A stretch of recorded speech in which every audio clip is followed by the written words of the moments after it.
The first time I said no to my husband, he didn't say a word. He just lay there in the darkness, his back turned toward me, breathing slowly, the way a man breathes when he's deciding something. I could hear the wind moving against the side of the house, the small tick of the wood stove settling in the kitchen below, and the awful loud sound of my own heartbeat in my ears. I waited for him to be angry. I waited for him to argue. I waited for anything at all. But he gave me nothing. And in our community, nothing was the most dangerous answer a husband could give. The second time I said no was 8 days later. And 8 days after that, I learned what Amish husbands do to wives who refuse them twice. I learned it the way Amish women always learn things. Quietly, sideways. From another woman who pulled me aside at a barn raising and spoke to me without ever quite looking at my face.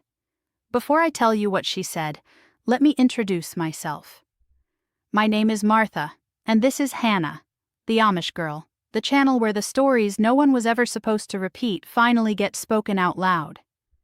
I grew up Old Order Amish in Geauga County, Ohio, married at 19, and I left at 26 carrying a suitcase and the heaviest silence I had ever known. If you want to keep hearing the truth from behind the prayer cap, please subscribe and tap the like button. And in the comments, tell me, have you ever been taught that saying no was a sin? Because I was, every day of my life. Now, I need you to understand something before I go further. In the outside world, when a wife says no to her husband, that no is the end of the conversation. In my community, that no was the beginning of something else entirely. Not violence, not screaming. Something quieter and in some ways worse. A slow turning of the entire community against you. So gradual you almost didn't notice it happening until you were already standing alone. The Amish theology of marriage rests on a single verse repeated more times than I can count from the pulpit. A wife submits, a husband leads. That's it. That's the whole framework. There is no companion verse about her comfort. There is no scripture about her tiredness. There is no sermon about the days when her body simply has nothing left to give. The bishop in our district once said from the front of the room that a wife who refuses her husband is opening a door for the devil to walk through. I was 17 when I heard him say it. I remember staring at my hands folded in my lap and thinking, I will never open that door. I will be a good wife. I will never give anyone a reason. I married Jonas in the spring after my 19th birthday. He was 22, the second son of a dairy family 3 farms over, with quiet hands and a serious mouth that almost never smiled. Everyone said he would be a steady husband. Everyone said I was lucky. The wedding was on a Tuesday in May. 300 people in my father's barn. Roast chicken and creamed celery, and 7 kinds of pie. And by the time the last buggy rolled out of our lane, I had been awake for 19 hours, and my feet were swollen inside my new black shoes. The first year of our marriage was what I now understand was the practice year. Jonas was patient in his own quiet way. I learned how to keep his house. He learned how to come in from the barn and find supper waiting. We had a son before our first anniversary. We had a daughter 14 months after that. By the time I was 22, I had 2 babies under 2, a household to run, 3 meals a day to put on the table, a garden to keep, laundry to scrub by hand on the wringer washer my father had built me, and a husband who did not understand why I sometimes fell asleep at the kitchen table with a spoon still in my hand. The night I said no for the first time, I had been awake since 4 in the morning. The baby had been sick for 3 nights running. My oldest had a fever that came and went. I had canned 48 quarts of tomatoes that afternoon, and my back felt like something had broken inside it that would never quite heal. When Jonas reached for me in the darkness, I put my hand gently on his wrist and I whispered, "Not tonight, please. I just need to sleep." He went still. That's the part I remember most clearly. The going still. His hand under mine, his breathing changing, the way the whole room seemed to hold its shape and weight. Then he turned his back to me without a word and lay there like that until morning. I lay awake beside him for hours, staring at the ceiling, listening to him breathe, wondering if I had just done something that could not be undone. In the morning, he was already in the barn before I came downstairs. He came in for breakfast and ate without looking at me. He went back to the milking. He came in for the noon meal and ate again in silence. He spoke to the children. He did not speak to me, not that day, not the next, not the day after that. For 5 days, my husband moved through our house as if I were not in it. On the 6th day, my mother came over with a basket of bread. She set it on my table, and she watched me move around my kitchen with that careful watching mothers do when they already know something is wrong. Finally, she said, "Is everything well between you and Jonas?"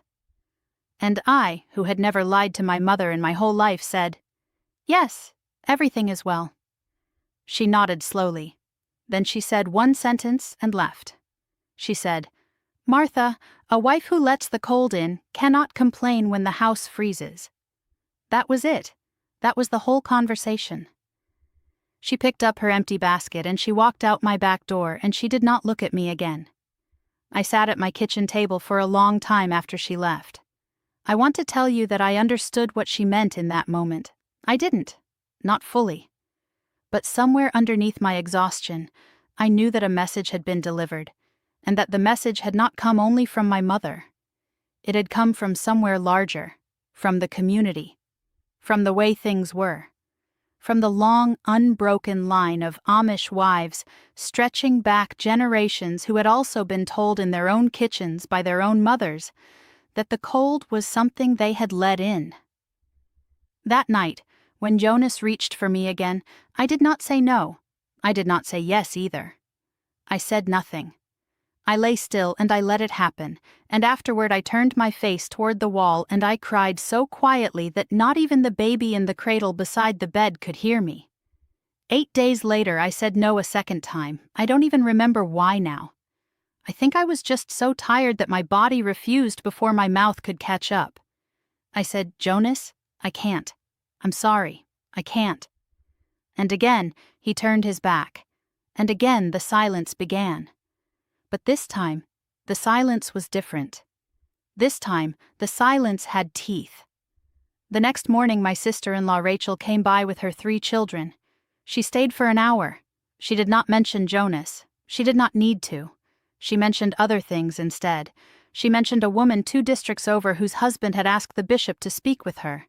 She mentioned how hard that family had had it afterward. She mentioned that the bishop had eventually had to involve the woman's father and her brothers. She mentioned all of this while sipping coffee at my kitchen table, never once looking directly at me, the way Amish women deliver warnings. 3 days after that, the bishop's wife showed up unannounced. She did not say why she had come. She drank coffee. She asked about my children. She looked slowly around my kitchen, at my floor, at my dishes, at the dust on the top of my pie safe. Then she said with great gentleness, "A wife's first work is her husband's peace, Martha. Everything else comes after that. Everything." She finished her coffee. She left. The barn raising was the following Saturday, and it was there, behind the long tables where the women were laying out the noon meal, that an older woman named Lydia, a woman I barely knew, set down a tray of bread and stood beside me and spoke without looking at me. She said, "Child, I'm going to tell you what nobody told me, and I'm only going to say it once, so listen." She said, "When a wife refuses her husband one time, that is tiredness, and a good man understands tiredness. When a wife refuses her husband a second time, that is a pattern. And a pattern is what the men talk about when they stand by the fence after church. By the 3rd time, his mother will come. By the 4th time, his father will come. By the 5th time, the bishop will come. And by then, child, it will not matter what you say. It will matter only what they decide." She paused. She straightened a loaf of bread on the tray. She said, "They do not hit us. That is not our way. What they do is harder. They take the warmth out of the house one piece at a time until you are so cold you would do anything to feel warm again. Your husband stops speaking, then your mother-in-law stops visiting, then your sisters get busy on the days you used to see them. Then the women at church start sitting on the other side of the room. Then your own mother starts looking at you the way she looks at a field that did not yield.